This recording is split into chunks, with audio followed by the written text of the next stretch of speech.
Terrific. Sorry about the rush up in there. Chris King.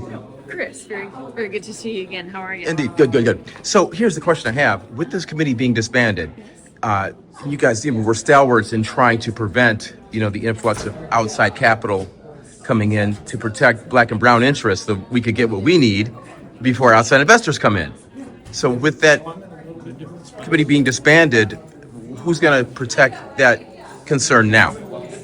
Well, I think you have a couple of opportunities. You have the folks who have been on this committee who will continue to deal with these issues because the portfolio is moving to the Consumer Protection and Business Committee. Okay. And you have an opportunity for connection with those new folks to make your case, to help them understand your perspective on that and the impact that outside investment, which the industry itself is divided on.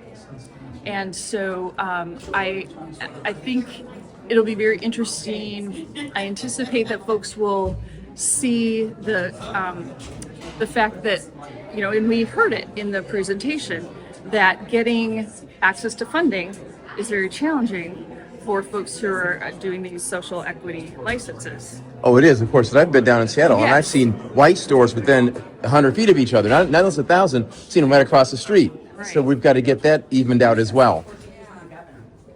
Yeah, I've seen it. Well, but those location decisions are ones that individual licensees make under all of the other restrictions with regard to zoning and all of those other considerations. So that's not necessarily... No, that's a separate issue than you. Right. But I also know that perhaps an outside investor could be a source of income. And so I think, when you're having those conversations with the folks who are new to these issues, I think that would be very helpful to, kind of explain why outside investment would not be, in your view, helpful.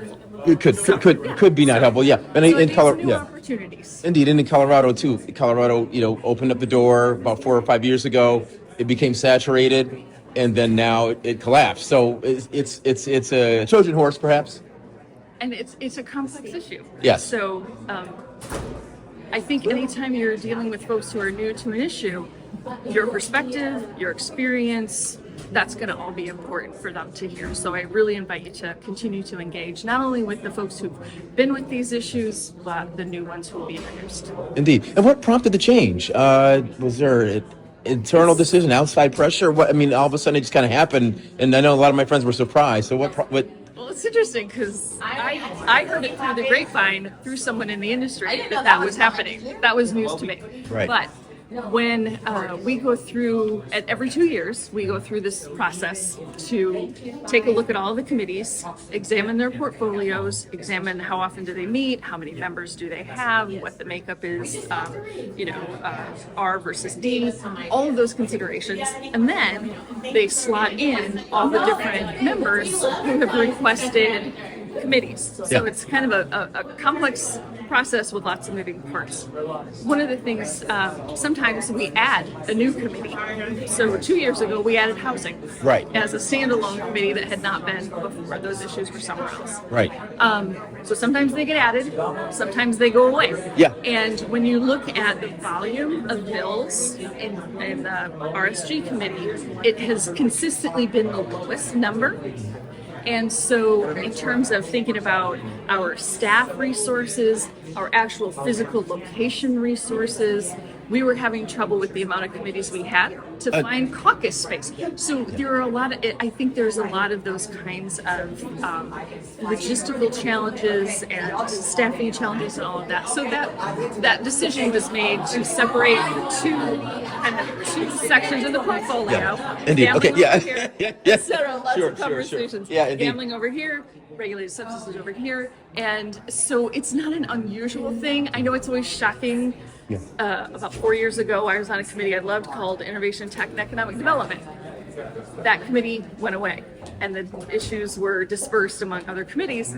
And one of the things we realized is that was not a helpful thing. And we're at a place where things like cybersecurity, AI, data privacy, all of those things need a dedicated group of people to really focus on it. So they are now all back into a same committee. Sure. So I know it feels very shocking, but this is kind of the ebb and flow of what happens throughout the certainly, committee process. no strange. So sorry, that was long. No, answer. that's perfectly fine. I just know a lot of my friends were concerned. My friends in the industry were concerned because they feel like outside pressure may have prompted this move because you guys were busy protecting Black and Brown from outside investors, and we were worried about that. But we just want to make sure that we follow through with the committee members and make sure that they are still going to protect us from that. And if that does happen, that it's going to happen in a way that's at least not disadvantageous to Black and Brown. Sure.